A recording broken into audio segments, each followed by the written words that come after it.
wrench into the championship standings. We'll show you the championship points at the top of the screen for the duration of the race. They will update every lap, and we'll follow along as the championship battles carry on through the season. The pace SUV pulls off the racetrack. The truck is in the pits. And it's time to go racing from Grid Life Pit Race. Eibach GLTC, the first of 4 races this weekend. One last run at Pit Race. The first of 4 starts now. Green flag, and we're underway here. Eibach GLTC, and right at the green flag, you see how the points have shifted. Shuffle is just 1 point as they start this race, and we're almost 3 wide into turn 1. O'Gorman clears Catil for second. Looks like clean through 1 for the top 10. A couple of offs off track right. A little bit of a rough ride, but the track is smooth enough that hopefully this car's going to continue. Not too much dust inside the front of the car. Yeah, off into turn 3 now. On the braking into that corner, things get a little tight down here. It's blind coming down this hill. O'Gorman leads the way in the ASMS 2000. Catil second, Smedegard third, Rosenberg fourth. The car that was off was Darling. Just dropped a couple tires. We stay nice and straight, point the right direction. Darling on the attack on Lena Chin into turn 5, but otherwise nice clean start. Tight through the bottom of the hill there, and a lot of grip here in this section. This is a much more drastic angle in real life than it looks like on the stream. Same with turn 3. It's way more blind than it looks like on the stream. Using a lot of the curbing here. I think Tomo has an opportunity to try to drive away from Catil, and I actually think that might be beneficial for Eric if he doesn't have to worry about being offensive and defensive at the same time. The car that's trailing him has beat him before. That's Andy Smedegard in that FA24 swamp. Eric's in a pretty good place here. He just needs to chase Tom as close as he can and keep it real tighty. Andy's not going to have a lot for him in the straightaways. These cars are very comparable in pretty much all metrics as we saw at Autobahn and Weimar.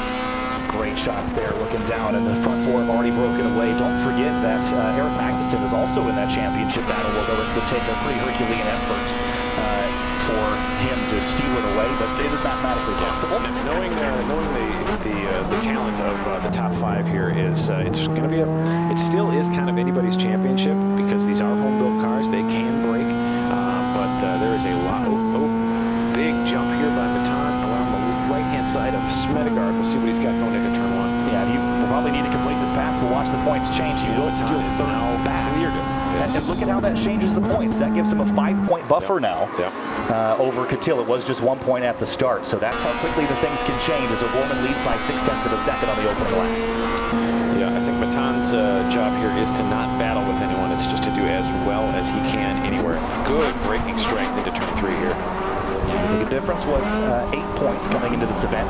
Again, all Catil really needs to do is O'Gorman has a big slide coming down through 4. All Catil really needs to do is just beat Rosenberg a little bit every race. It doesn't all have to happen at once. It's not going to be easy, though. No, it's not, especially here, coming up out of this dig. I would think that the Corvette is going to have a little bit more pace here. O'Gorman seems to be struggling in this sector, though. Had that big slide down the hill, maybe overheated the tires, but look at this top 3. This is the juggernauts of Eibach GLTC. And Catil looking tighty behind Tom, but yeah, Matan just getting closer and closer. He made up about a 5-car gap so far from the last lap. Yeah, about 2 car lengths between them now as they head through turns 8 and 9 and into 10 and 11. You can see the strength of the lighter cars here. Matan found out just a little bit. This track does balance these cars quite well. Yeah, Catil actually struggled through 12 last time, but a much better sequence through here. You see Tomo gain a lot leaving turn 12, and look at this pace it has coming down the hill. A little bit of confidence plays into effect there too. You're coming over a blind crest, but now Catil's going to be vulnerable here to Matan Rosenberg in the fast section of the racetrack. Rosenberg looks to the left, drives around the outside of Catil, and he'll clear him, but Catil sticks the nose up the inside. It'll be a braking duel here using his ABS to help break Rosenberg into turn 17. So tight. And that was a pretty decisive maneuver there for Catil, and Rosenberg trying to find a way around that climb up out of 18 is really hard for the Civic. Yeah, this is quite steep. In real life, it looks like we're climbing a mountain, and then it drops away out here. Yeah, so Rosenberg now with that second place away. It's an 11-point differential here. So O'Gorman half a second clear of Rosenberg here. Now, Smedegard closes in, but still pretty tight across these top 4. Brian Hedian in 6th, Barbado, Meadows, Morrison, and Ryan Powers worked up into the top 10. And the strengths of Matan's car, a little bit evident on the big straightaways, but we will see, I'm sure, Catil and Smedegard reel him back in at about half of this back section of the track. Yeah, now Tomo is going to be maybe the cork in the bottle for Rosenberg. You see the ebb and flow over this track. It has such a difference between some of the sectors that the advantages of each car is immediately apparent. Yeah. go from one sector to the next. We'll come into the section that the lighter cars will probably sneak back up on the bumper time. I can't do much about it into turn 7. About 1,000-pound differential in these cars. Slightly more than that for him versus Catil. When you look at it from an aerial shot, you can't imagine how that is, but yeah, a lot of weight differential. This car's making speed in very different ways. You see that Eric again closing right back in on Matan. So this is the ebb and flow that we were talking about. You see the big flat slide from Medegard in the FA24 FRS. Well, just give and take here and there. I think for Catil, it's just going to have to be chipping away. It's not going to be easy this weekend. It all could come down to the invert at the end of the weekend, really. Also, too, a 15-minute race with a lot of weight on your tires. This track is very aggressive on grip. It's going to probably heat the tires very differently than every other circuit we've been to, so weight might come into a factor here. I'm not sure. We'll see about how the fall off is in the next 5 minutes.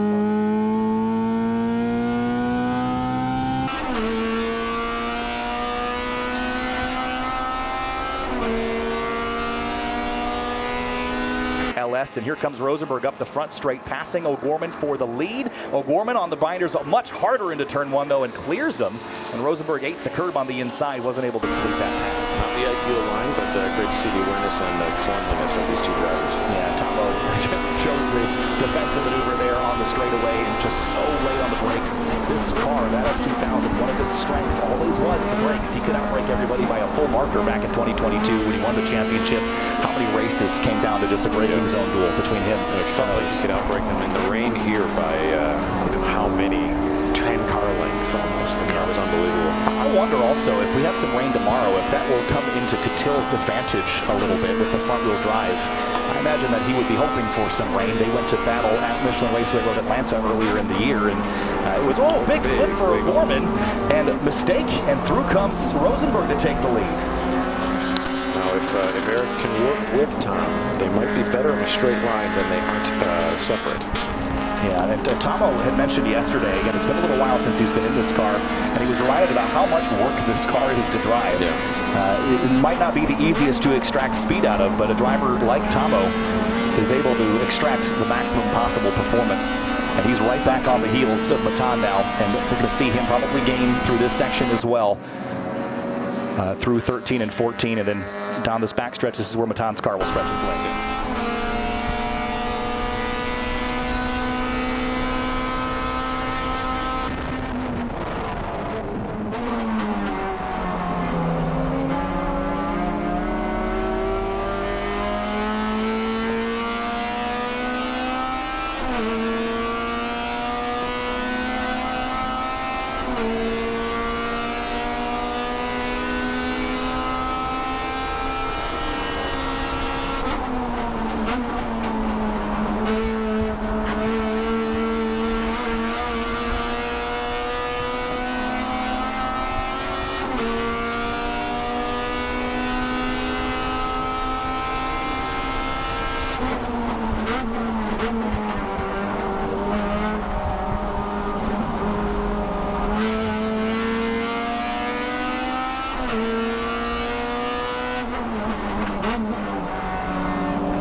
Tomo chasing Rosenberg. Curious if we're going to see this come back the other way.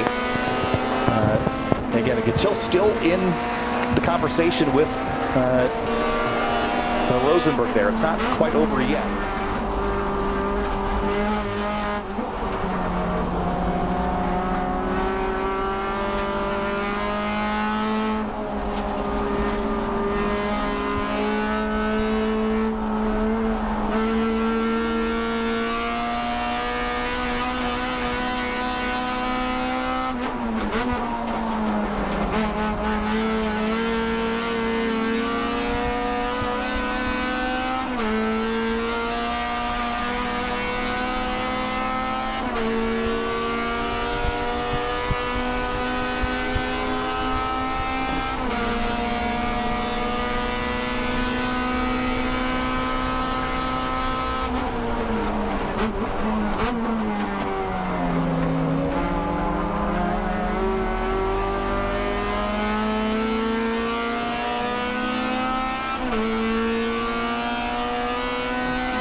Eric Catil just ran his best lap of the race.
This is battle for second, Eric Catil and Tom O'Gorman. This would be a pass that would count for a lot for Catil. If he could get by O'Gorman, that would swing the points back 3 points in his favor.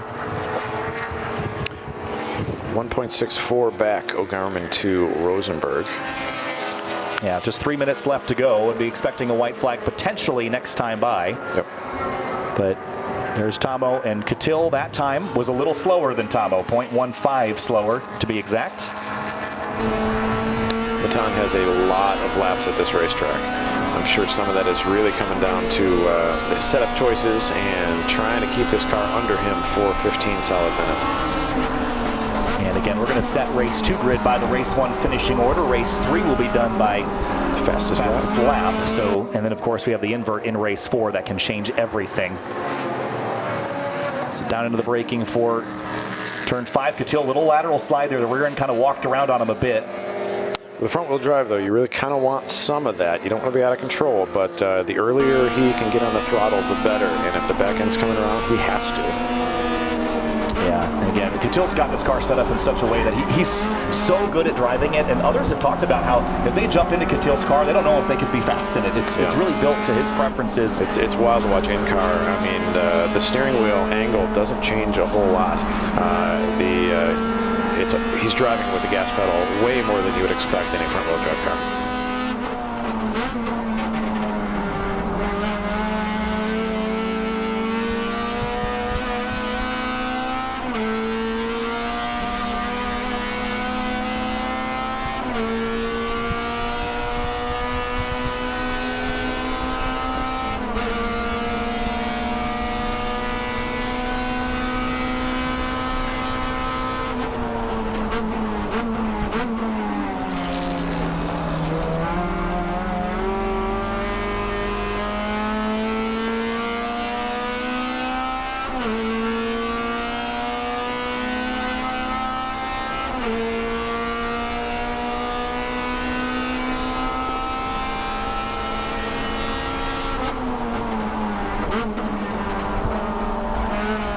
Will be the last lap. White flag is out. There it is. So 1 lap to go here. 2.4 from O'Gorman up to Rosenberg, but just a half a second between O'Gorman and Catil.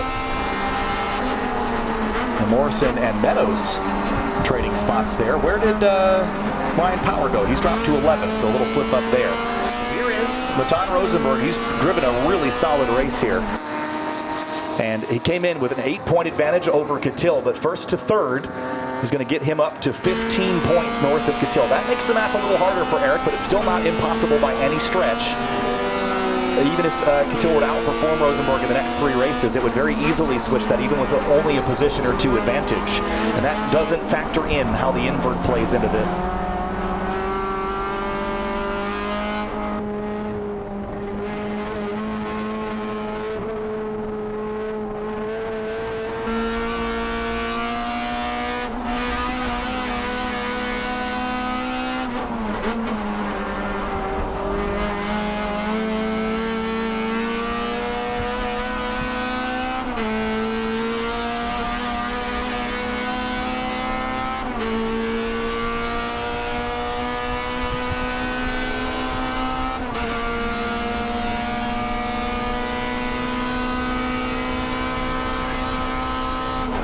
the winner of this this weekend, effectively, will probably be the driver that goes to Germany with Eibach for the 75th anniversary of Eibach Springs. Yeah, we'll talk more about that later in the weekend. Here's Matan Rosenberg coming across the stripe, and it'll be a 10th win on the season for Matan Rosenberg. Checkered flag. Matan Rosenberg dominates race 1 of the weekend. Tom O'Gorman second. Eric Cattell picks up the podium. That will be critical because he'll start right behind Rosenberg. Yep. Yeah, I just get driven right around, you know, like I'm standing still. Amazing racing. I mean, if you just got me by 3 car lengths on the straightaway, fantastic. Yeah, it is what it is.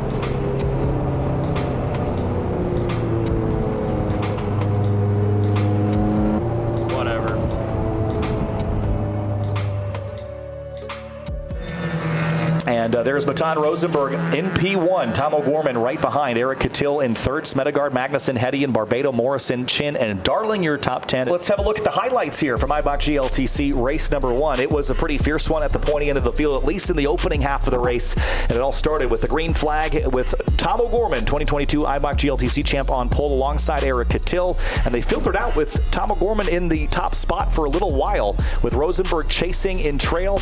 And then Cattell tried to put up a fight here for 2nd place, but just wasn't able to out-drag him on the straightaways here. He'll have to find a way to defend a little bit better. Then this big moment for Tom O'Gorman, a slip. That allowed Rosenberg to get through to the lead, and he never looked back, built a 2.8-second advantages.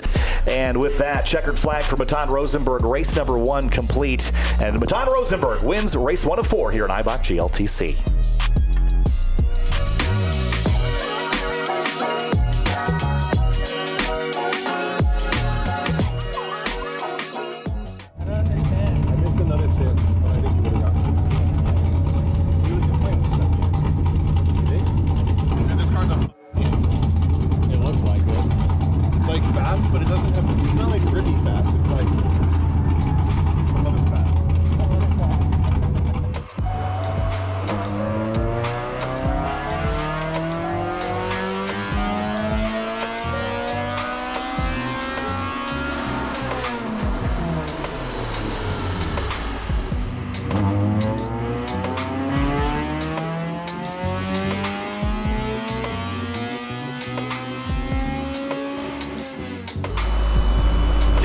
What did it make?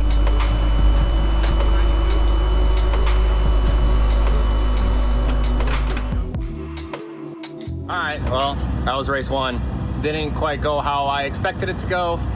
P3, and Matan won the race, which puts him even further ahead in the championship. So now he's, I think, like 14 points ahead. I don't know, man. That was a weird one because the car was great. We ran low 54.3s the whole race. Me, Andy, and Tom just getting passed on the straightaway like we're standing still. I don't know. I'm gonna keep my thoughts to myself because I don't feel like spreading bad vibes like that. But yeah, of course, yeah, he passed on the dyno, so he didn't fail the dyno. We all passed on the dyno, but yeah, passed us all like we were standing still. So it is what it is. At the end of the day, like I said, man, I could only control my own race.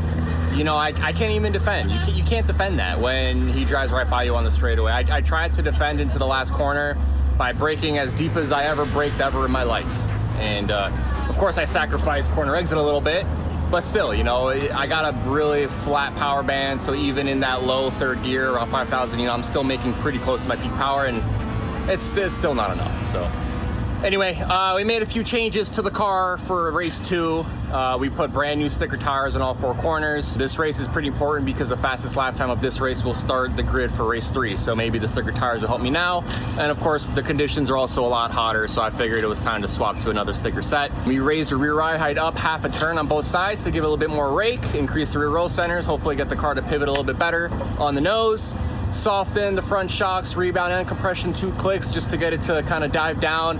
Because right now I feel like I'm struggling a little bit in the S's mid to late portion of the race. So I'm hoping that I can kind of get the nose to kind of dive in a little bit more, put a little bit more pressure on the front tires and have it grip me through those corners. We'll see if that helps or not. But I think the sticker tires is going to be the biggest change. And who knows, you know, anything can happen in this championship. And then tomorrow it might rain as well. So all it takes is one mistake from Matan and we're right back in this championship. So never say never. I'm not gonna give up. I'm gonna keep racing, and then I'm gonna give it my all and hopefully try to win a race this weekend. We'll see. Wish me luck, guys.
Alrighty, race 2 starting third. We're on sticker tires. Few setup changes. Feeling pretty good, but yeah, there's no way I'm gonna have anything for Matan. And he has been on sticker tires every session since qualifying. So hard to compete against that. What's up? Nothing. I'm talking to the vlog. Go get Thanks, man. Yeah, so like I said, hopefully try to get a second out of this. The most important thing here is making sure I get a fast lap time for race 3, because that's going to determine the start grid position of race 3. Hence why I went with the sticker tires this session instead of tomorrow. And I think it's also going to rain tomorrow. But yeah, man, I mean, anything can happen these races. You know, Matan can make a mistake. He can have a failure. I mean, I don't want anybody to have a failure and kind of default by winning, but you know, it's racing. Anything can happen. I had a bunch of bad luck last year. I could still have some bad luck today. Who knows? But I'm in control of what I can control, and it's my car. And just don't make mistakes and bring it home in one piece. Have a few beers tonight with the homies and the family, and just have fun. A lot of people stopped by Paddock today. A lot of people bought shirts. A lot of people commented on how great the YouTube channel has been, you know, so I appreciate all the love and support, you know, and I just want to thank all you guys who are watching this right now, listening to me blabble, and share some racing as well on the side. So thanks again, and I'm going to drop the YouTube cliche statement, like, comment, and subscribe. It helps me out a ton. I mean, I'm sure you guys know how YouTube works. More subscribers means more of my videos popping up, and it helps me do this more and post more. So thanks, guys. Appreciate the support, appreciate the love. Let's go for race 2. 1 minute left. Let's do it. ABS on, power steering on. I'm gonna keep my lights off for this race just because it dims my display and it is very sunny. I need to see all of my tachometer as I rev this. Can't say that word. 8,400 RPM. But the left lane might have a slight advantage, so we'll watch, hopefully, for the left lane, it stays nice and clean, and we see what Catil can do behind Rosenberg. So, yeah, sky blue day. It's gorgeous out here. Couldn't be more perfect. It's 77, a little bit warmer than it was planned to be, but wind just about 4 miles an hour. It's a great day for racing, and the sky is blue for us here at the racetrack. Will it be for Matan Rosenberg or Eric Catil at the end of the weekend? Green flag, and we're underway here at Goodbye PittRace, Eibach GLTC, race number 2, and watch the points get stacked on as they take their positions at the green flag. Rosenberg, 382, a 20-point deficit to Catil as they start the race 3 wide into 1. Adam, as we make our way through. Catil looked left a little bit, but he's in a V8 sandwich, and it might not be a bad spot for him. And way out front right now, Tom had a great start. O'Gorman out front. Yeah, Tomo taking that advantage into turn 1, and then drops down into turns 3 and 4 with the advantage, and that's going to take away potential points from Rosenberg. Here comes Catil up the inside of Andy Smedegaard, and he's not going to want to waste any time getting that spot back. Great awareness there next to Smedegaard was Catil, and they kept it tidy. That's a tight section to go through clean.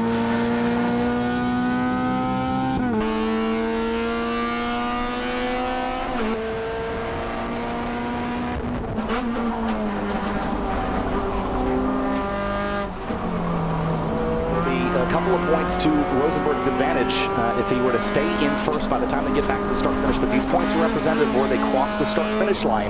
Tomo just took away 4 from Rosenberg, so it's actually 378 when they cross the line, if they cross the line like this. And here comes Catil on Rosenberg right behind him into turn 12, and this is the championship battle at stake here. If Catil can get this pass done, it would knock Rosenberg back a spot and potentially start his clawing forward for the championship lead. Catil's car is very strong in this department. Coming down this hill is where we have seen some of the mile per hour advantage of the broad power band that comes with the detuned large cubic inch motor like Matan's. You can see the stretch happening right here. but the braking of Kittil's car is pretty strong and not bad into 17. Same for Tomo here, and I think the problem for Kittil and for O'Gorman is that these two straights come kind of back to back, so Matan can get a whole chunk of pace. And Tomo's going to stay driver's left for now and try to dissuade Matan. I think we're going to see a braking battle into turn one. Tom stays driver's left, side by side for the lead. See the points change here with Rosenberg in second place. They'll be 378 now as they cross the line, but Rosenberg left the line, so it stayed that way, and he's going to lead out of turn one as well, but it's going to slow them up, and here comes Kittil. Yeah, three-car race right now, dropping down into the lower section here. This is a left and a right and a left. It's snug in the back section, so kind of no advantage for either car back here, in my opinion. Yeah, now side by side for second place, Kittil and O'Gorman. Tomo's going to cling to it, but Kittil kind of rides the rim here, and Tomo's going to tuck back in line. I think a little bit of teamwork there. I think Tomo would have fought that a bit harder otherwise. I think some nose-to-tail action from these two would maybe gain them the advantage in the next 3 or 4 turns that they need, and then down the hill, maybe they can keep up with him if they use 2 cars together. And also, Tom currently has the best lap of the race. That's how we will grid race number 3.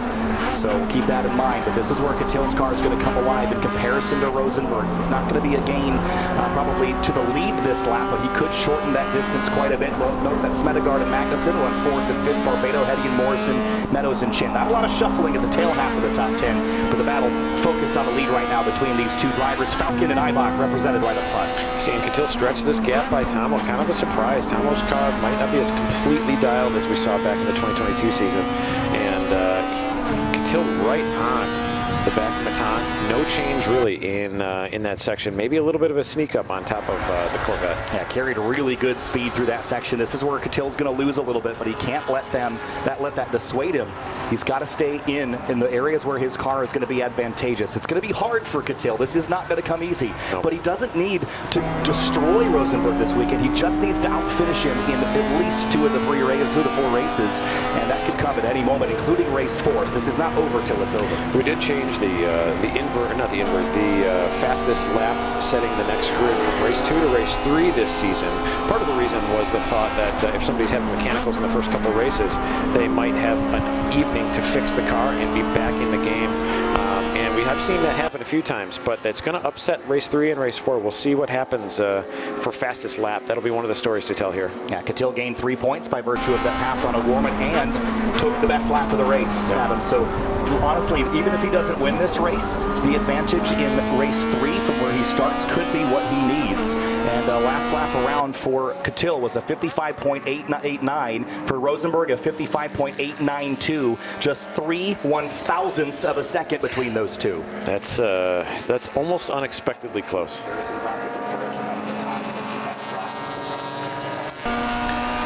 Down into turn 7 now. Matan using a lot of curbing there to hopefully try to negate some of that heavy car disadvantage, but Kittil is going to reel him in here. This car's so strong right here. It is so strong. 1/1000ths out of unreal, man. Yeah, you can see about a 4 to 5, maybe a 6-car makeup here in Kittil's car. It's so strong in the back section. And there's almost an equal change in that straightaway going towards 7 and up towards 1. And it's fun to watch. I imagine for Kittil, it's got to be a little frustrating to race. You probably follow his social media and see some of the spicy hands, but this is great racing to watch. These cars are so different, 1,000+ pounds difference. Yeah, and again, it's just going to be, actually, honestly, Matan didn't gain a ton there. It's right at the end of the straightaway where he gains all that speed. It's really about 115, 120 on GPS data that we see that you almost can't get rid of that. And this track doesn't have quite the problems with that we would see at like a Coda or Road America, but it is still an issue. 9 minutes and 15 seconds to go. Plenty of race left for Kittil. The challenge, as you said, it's frustrating for Kittil. Why? Because his advantage comes in a place that's challenging to make passes. But that doesn't mean that he can't do it. He has done it before. And we'll see if he can take it to the juggernaut of the series this year. Matan's won more races than anybody else, but not by much. Kittil's average finish is better than Rosenberg's. And as somebody who's rooting for both of these drivers, I'm really looking for a good show. And I love the change in the 2 different cars between the different halves of this track. I got to imagine it's almost frustrating probably for Matan in that back section to just see Kittil creep up and creep up. He's going to need to not overdrive this car and burn those tires off in the next 5-10 minutes. Yeah, and that's the other thing is where Matan has to kind of overdrive is in an area that on this racetrack is going to really burn up those tires. So it's a good fair point there, but gained a little bit more ground that time, leaving turn 1. This is where we're going to see him probably bring about a 4-car gap down, or a 10-car gap down to a 4-car gap. Yeah, Catil just slinging that lightweight Honda Civic. Car is so good through here. Yeah, this configuration for Catil, he's tried going with more power and heavier weight, but he can't quite get on the very high end of the power spectrum, and he sort of ended up kind of in the middle of the rule set. That wasn't as advantageous for his setup. He really needs to stay light, stay nimble, and that's where he'll find his advantage. This is going to be close. If Matan makes a single mistake, the lead changes, but he just hasn't made a mistake yet. Same thing with Catil. I mean, he has to be perfect through that back section, which is a difficult place to do that. That track is, it's smooth, but you have to be absolutely flawless. He's doing that lap after lap here. He just has to keep it up.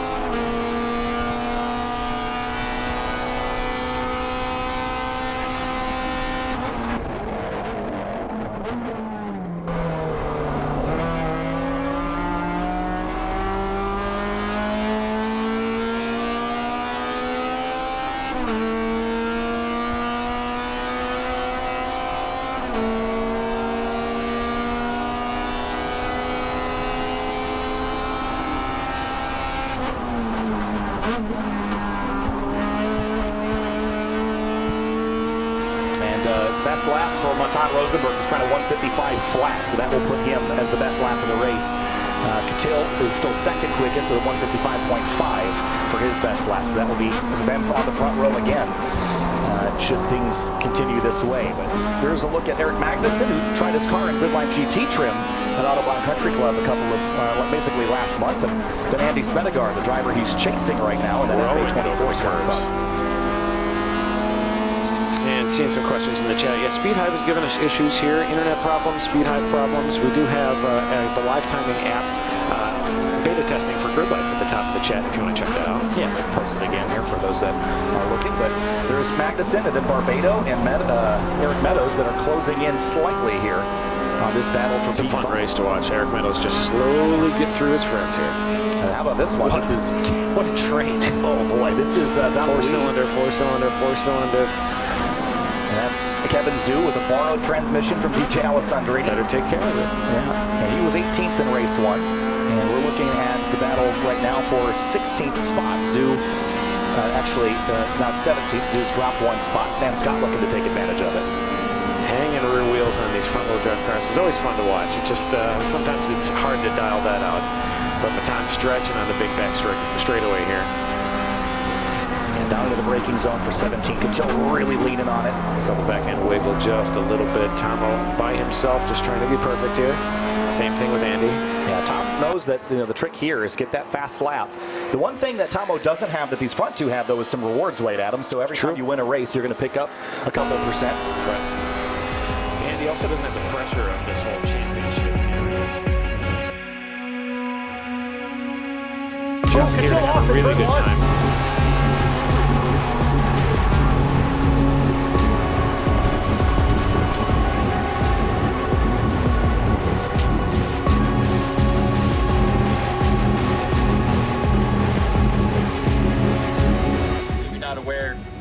My foot slipped off the brake pedal. I was throttled, and then I went to the brake, and my foot slipped off because of the grip tape wearing away on the edge. So what I actually did is I took a file.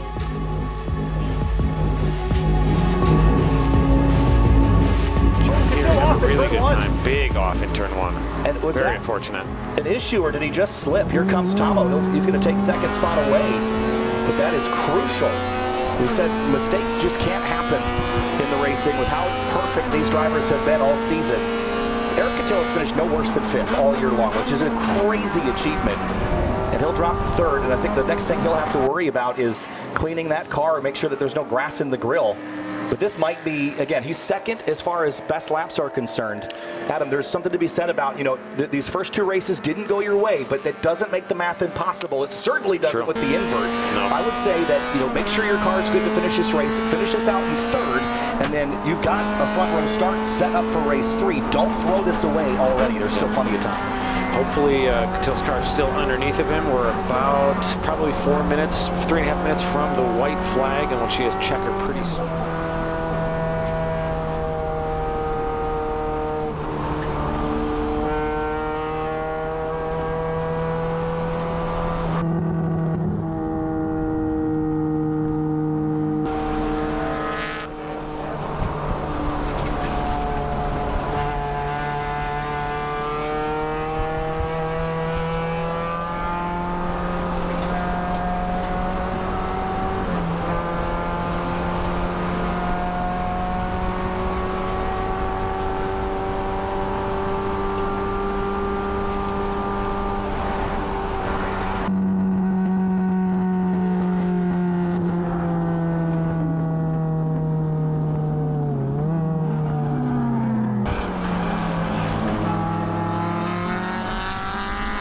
he is back further and further and further. On. And is he going to, I imagine he'll come to pit lane here with just a couple minutes remaining. This is catastrophic for him. You know how much work he puts into this. It is the white flag, though. 1 lap to go. That will potentially stop the bleeding if he can just stay on the road, but I don't know that he is, and he is not pitting in here, Adam. Not seeing any issue with the car rolling-wise, but at least he does have a solid start for race 3 based on his lap time.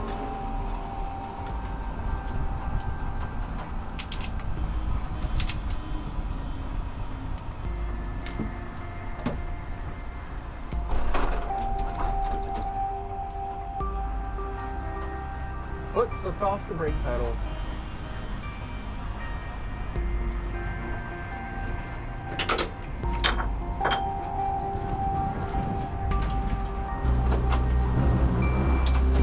Yo, get the grill! Get the grill! Clean the grill!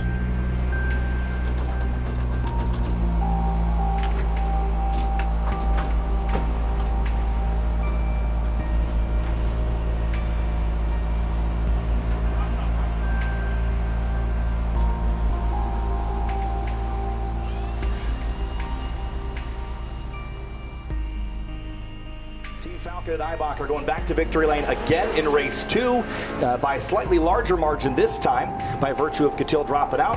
Tom O'Gorman will come home in 2nd place. Andy Smedegaard will come home in 3rd. What do we have for best laps here so we can predict maybe a race grid for race 3? It's going to be Rosenberg, and then Catil should be 2nd and give that O'Gorman 3rd, Smedegaard 4th. Meadows 5th, so that's going to change the math a little bit. All right, checkered flag here on race number 2. Let's have a look at the results for Eibach GLTC race 2 as the field comes back around to finish their laps and look at the scenes and sights here. Matan Rosenberg gets it done. Tom O'Gorman 2nd, and Andy Smedegaard in 3rd. Magnussen, Meadows, Barbado, Heddy, and Morrison, and Lena Chin with a top 10 line. Yeah, pushing way too hard. Another foot slipped off the brake incident. Trying to push these brake zones as deep as I possibly can, which requires me getting off the throttle and onto the brake like within milliseconds. And it's such a fast movement and it's so much force that my foot just slipped off the brake pedal. And by the time I got back on it, flew off the track, caked the whole grill in grass. So that's why there's a bunch of grass everywhere. And then I figured, all right, maybe I can coast to the finish. But the water temp started to get to 250, and then I was basically at risk of blowing up the engine. And I realized that race 3 is based off of fastest lap time of race 2, which means I still get to start tomorrow up front. So there was really no point in me finishing the race. The points are what they are. I don't think I was going to win the championship anyway with how good Matan's car was this weekend. So I pulled off just because I didn't want to blow up the engine. But yeah, it's a real shame for another mistake like that.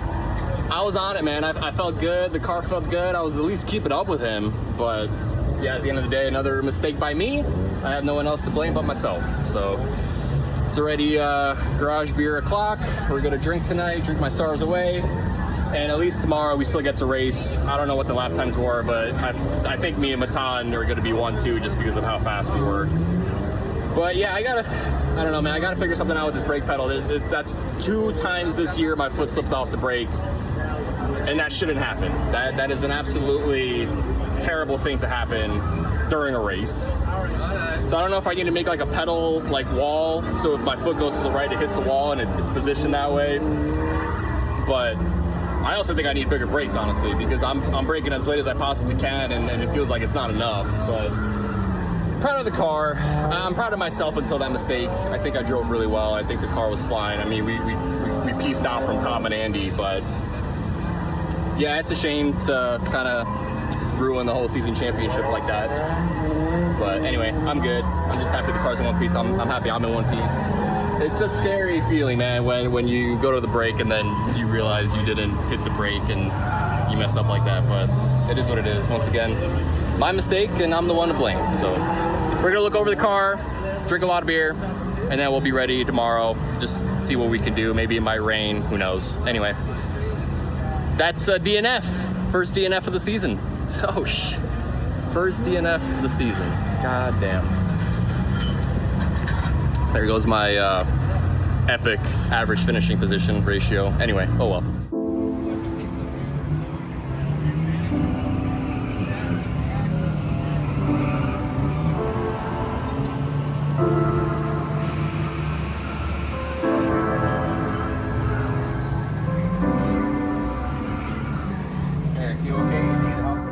All right, so in order to countermeasure this brake slipping off the pedal issue, I made a little plate. My dad got some metal from his favorite store in the world, Home Depot Racing. So I basically just bent this over itself to stiffen it up and then made a little wall here. And the idea is, one, prevent my foot from slipping in between the pedals, and two, give my foot a rest on the side so when I go to the brake, I basically position my foot against that wall and then press hard. So temporary fix for now, I guess. Put some grip tape on this and then see how it feels with my race shoes, not with these. But let's see if we can make this work a little better. All right, took a little break, got some Mexican food again. Oh man, place El Paso. It's like, I don't know, 10 minutes south of Pitt. Pretty damn good. We went there 2 nights in a row, but got the pedal all finished up. Put a little bit more grip tape on the side of the pedal. So yeah, a little bit of grip on the side of the pedal, and then this is just clearing so when my foot goes to the throttle, it's not gonna get caught on this corner here and ruin my boot. And then we had to stop at Home Depot, get some different length bolts. But yeah, just gotta put this on and then we should be ready to go. So hopefully this is a somewhat mediocre solution to my foot slipping off this damn pedal.